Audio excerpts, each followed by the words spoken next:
মানুষ মারা গেলে কেন তার লাশকে গরম পানির সাথে বড়ই বা কুল পাতা দিয়ে গোসল করানো হয়?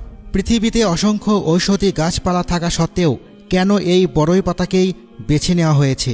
এটি কি শুধুই একটি ধর্মীয় প্রথা, নাকি এর পেছনে লুকিয়ে আছে এমন কোনো রহস্য যা আধুনিক বিজ্ঞানও একসময় কল্পনাও করতে পারেনি? এই প্রশ্নই একসময় নাড়িয়ে দেয় ফ্রান্সের একদল গবেষককে। তারা মুসলমানদের জীবনযাত্রা, ধর্মীয় রীতি ও অনুশীলন নিয়ে বিস্তৃত গবেষণা শুরু করেন। তাদের উদ্দেশ্য ছিল এইসব রীতিনীতির পেছনে কোনো বৈজ্ঞানিক যুক্তি আছে কি না তা খুঁজে বের করা। গবেষণা শুরুতেই তারা পবিত্র কুরআন নিয়ে দীর্ঘ বিশ্লেষণ করেন। শুরু থেকে শেষ পর্যন্ত বহুবার পরীক্ষা করেন, এমনকি কোথাও কোনো অসঙ্গতি বা ভুল আছে কি না তা খুঁজে বের করার চেষ্টাও করেন। কিন্তু তাদের ভাষায় এত গবেষণার পরও তারা কুরআনের মধ্যে কোনো ত্রুটি খুঁজে পাননি। এরপর তারা হাদিসের দিকে মনোযোগ দেন। ভাবলেন হয়তো এখানে কোনো ভুল বা বৈপরীত্য ধরা পড়বে। কিন্তু দীর্ঘ সময় ধরে বিভিন্ন হাদিস বিশ্লেষণ করার পরও তারা কোনো সুস্পষ্ট অসঙ্গতি খুঁজে পেল না। তখন তাদের গবেষণার ফোকাস ঘুরে আসে মুসলমানদের একটি বিশেষ প্রথার দিকে, মৃতদেহকে বড়ই পাতা মিশ্রিত গরম পানিতে গোসল করানোর প্রথা। গবেষকরা সিদ্ধান্ত নিলেন এবার সরাসরি পরীক্ষা করে দেখা যাক। তারা একটি পাত্রে পানি নিয়ে মুসলমানদের ব্যবহৃত পদ্ধতি অনুসারে তা গরম করলেন এবং তাতে বড়ই বা কুল পাতা যোগ করলেন। এরপর পানিকে আরও উত্তপ্ত করা হলে দেখা গেল পাতাগুলো ধীরে ধীরে গলে পানির সাথে মিশে যাচ্ছে। বিষয়টি আরও গভীরভাবে বোঝার জন্য তারা সেই পানিকে গবেষণাগারে নিয়ে গিয়ে বিস্তারিত পরীক্ষা চালান। ল্যাবরেটরির পরীক্ষার ফলাফল দেখে গবেষক দল সত্যিই হতবাক হয়ে যান। তারা দেখতে পান 4 থেকে 10 মিনিট বড়ই পাতাসহ পানি ফোটানোর পর সেই পানি এক ধরনের শক্তিশালী, সম্পূর্ণ প্রাকৃতিক অ্যান্টিসেপটিক তরলে পরিণত হয়। অর্থাৎ এটি জীবাণু ধ্বংস করতে সক্ষম একটি প্রাকৃতিক পরিষ্কারক উপাদানে রূপান্তরিত হয়।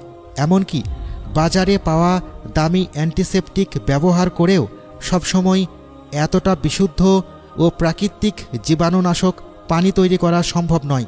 এই আবিষ্কার তাদের মনে আরও বড় প্রশ্ন তৈরি করে। 1400 বছর আগে, যখন আধুনিক বিজ্ঞান, ল্যাবরেটরি কিংবা চিকিৎসা প্রযুক্তি কিছুই ছিল না, তখন কিভাবে মুহাম্মদ সাল্লাল্লাহু আলাইহি ওয়াসাল্লাম এমন একটি স্বাস্থ্যসম্মত পদ্ধতির নির্দেশনা দিয়েছিলেন? তারা বিস্ময়ের সাথে ভাবতে থাকেন সেই যুগে এই জ্ঞান মানুষের পক্ষে জানা কিভাবে সম্ভব ছিল। গবেষণার এক পর্যায়ে তারা কুরআনের সূরা আন-নাজমের আয়াতগুলোর দিকে মনোযোগ দেন। সেখানে বলা হয়েছে রাসূল নিজ ইচ্ছা থেকে কথা বলেন না, তিনি যা বলেন তা আল্লাহর পক্ষ থেকে প্রাপ্ত ওহী। এই উপলব্ধি তাদের মনে নতুন চিন্তার দুয়ার খুলে দেয়। পরে সাংবাদিকরা গবেষকদের জিজ্ঞাসা করেন ঠিক কী এমন তথ্য তারা পেয়েছেন যা তাদের এত অবাক করেছে। গবেষকরা জানান বড়ই পাতা মিশ্রিত গরম পানি 4 থেকে 10 মিনিটের মধ্যে এমন এক প্রাকৃতিক অ্যান্টিসেপটিকে পরিণত হয় যা মৃতদেহকে কার্যকরভাবে পরিষ্কার ও জীবাণুমুক্ত করতে সাহায্য করে। কারণ বাস্তবে দেখা যায় মৃত্যুর মুহূর্তে অনেক মানুষ শরীরের নিয়ন্ত্রণ হারিয়ে ফেলেন, ফলে দেহে অপবিত্রতা থেকে যেতে পারে। শুধুমাত্র সাধারণ পানি দিয়ে পরিষ্কার করলে সব জীবাণু বা অপবিত্রতা দূর নাও হতে পারে, কিন্তু বড়ই পাতা ফোটানোর পানির অ্যান্টিসেপটিক গুণ সেই দেহকে আরও নিরাপদভাবে পরিষ্কার করে।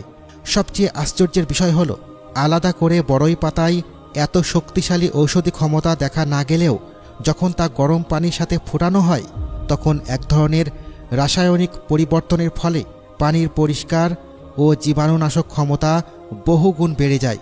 ফলে সেই পানি দিয়ে মৃতদেহ গোসল করানোর পর দেহটি আরও পরিচ্ছন্ন ও জীবাণুমুক্ত অবস্থায় শেষ বিদায়ের জন্য প্রস্তুত হয়।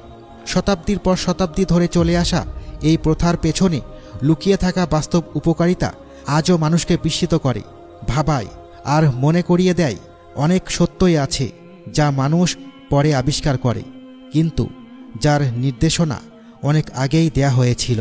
সুবহানাল্লাহ।